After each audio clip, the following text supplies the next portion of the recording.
Discover the best in local business news with a subscription to the IBJ and Inside Indiana Business. For a limited time, try us out for just $1 a week for 8 weeks. Claim this limited time offer now at ibj.com/trial offer. This is Inside Indiana Business Radio for the afternoon of Friday, February 20th, 2026. I'm Abriana Herron. The executive director of the Greene County Economic Development Corporation says finally having construction begin on the 1,100-acre National Security Industrial Hub in Bloomfield is overwhelming in a good way. The Texas-based American Center for Manufacturing and Innovation, or ACME, broke ground Thursday on the project, which is expected to generate $600 million in private investment.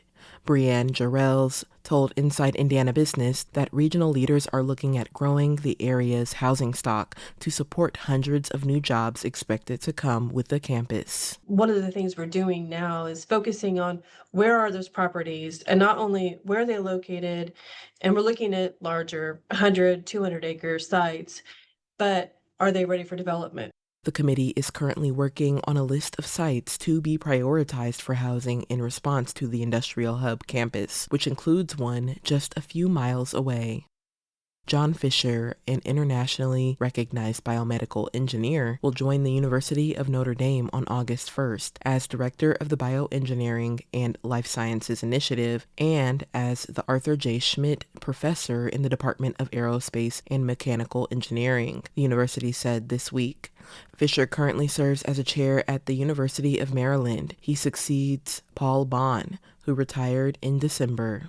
Negotiations continue between BP and the United Steelworkers Local 7-1 regarding a new contract for union workers at the oil giant's Whiting Refinery. The company says it is proposing a 6-year contract term that would provide wage increases and a lump sum bonus, and is also seeking to extend the notice period for a union strike or employee lockout. The union's previous contract expired on January 31st, but the two parties have agreed to rolling 24-hour extensions of the agreement for refinery workers. Inside Indiana Business Radio on Demand is made possible by the following. Thanks for listening to this IBJ Media podcast. You're probably going to remember this ad. Do you know why? Podcast advertising works. 85% of listeners recalled hearing an ad during a podcast, and 70% of podcast listeners have acted after hearing an ad. So whether you're looking to be heard across the entire IBJ Media Podcast Network, sponsor one of our shows, or just start with a 30-second ad, IBJ Media can help. Contact advertise at ibj.com to learn more. A controversial casino relocation proposal is headed to the full Indiana Senate after clearing the Appropriations Committee in an 8-5 vote. Inside Indiana Business's Alex Brown has more. The heavily amended House Bill 1038 would allow a new casino in Northeast Indiana without forcing the closure of the struggling Rising Star Casino in Southeast Indiana. Instead of creating a brand new license, lawmakers would restructure 2 existing unused off-track betting licenses held by the Indiana Horse Racing Commission. One would be converted into a full casino license regulated by the Indiana Gaming Commission. The other would be eliminated. Supporters say that avoids a net increase in gaming licenses statewide. Senate Appropriations Chair Ryan Mishler calls casino licenses state assets that must be carefully placed to avoid harming existing facilities and state revenue. The proposal would open the license to any casino operator in the United States. It sets a $150 million license fee with $50 million dedicated to a new distressed casino fund to help communities if a casino closes. Developers would also have to commit to at least $500 million in capital investment. But debate intensified over location. The amendment excludes both Wayne and Marion County, though Allen, Steuben, and DeKalb counties are still in consideration. Some lawmakers argue that leaves potential revenue on the table and plan to push changes on the Senate floor. The bill now heads to the full Senate. Alex Brown, Inside Indiana Business Radio. The Supreme Court struck down President Donald Trump's far-reaching global tariffs on Friday, handing him a significant loss on an issue crucial to his economic agenda. The 6-3 decision centers on tariffs imposed under an emergency powers law, including the sweeping reciprocal tariffs he levied on nearly every other country.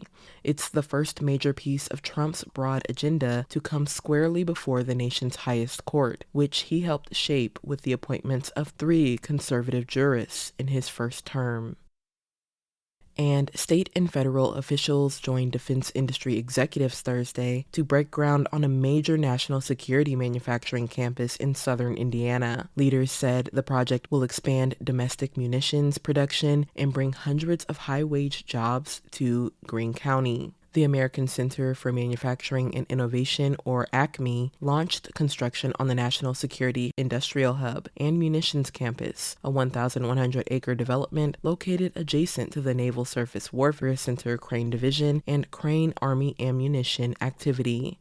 Simon Shoemaker, head of development for ACMI Properties, says the campus will help support the companies who plan to move to the hub.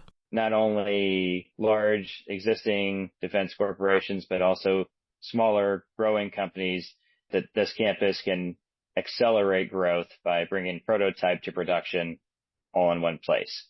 Prometheus Energetics, a merchant supplier of solid rocket motors, plans to build its headquarters and primary production facility on 600 acres within the site. Major construction is expected to continue in phases, with additional defense manufacturers anticipated to locate at the site as development progresses. The specific timeline for the overall industrial hub to be completed was not given.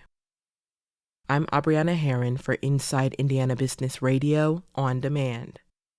You know, the economy and the market are in a hairy place these days. It's up a lot, it's down a lot, it's sideways, and it seems on the hour there's breaking news coming out of all areas of the country.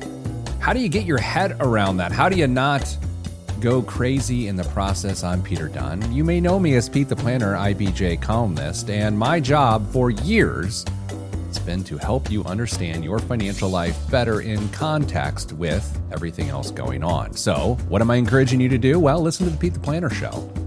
Yeah, it's a podcast. You can get it wherever you get your podcasts, or simply listen at ibjpodcasts.com.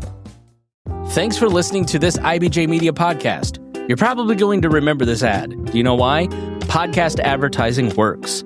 85% of listeners recalled hearing an ad during a podcast, and 70% of podcast listeners have acted after hearing an ad. So whether you're looking to be heard across the entire IBJ Media podcast network, sponsor one of our shows, or just start with a 30-second ad, IBJ Media can help. Contact advertise at ibj.com to learn more.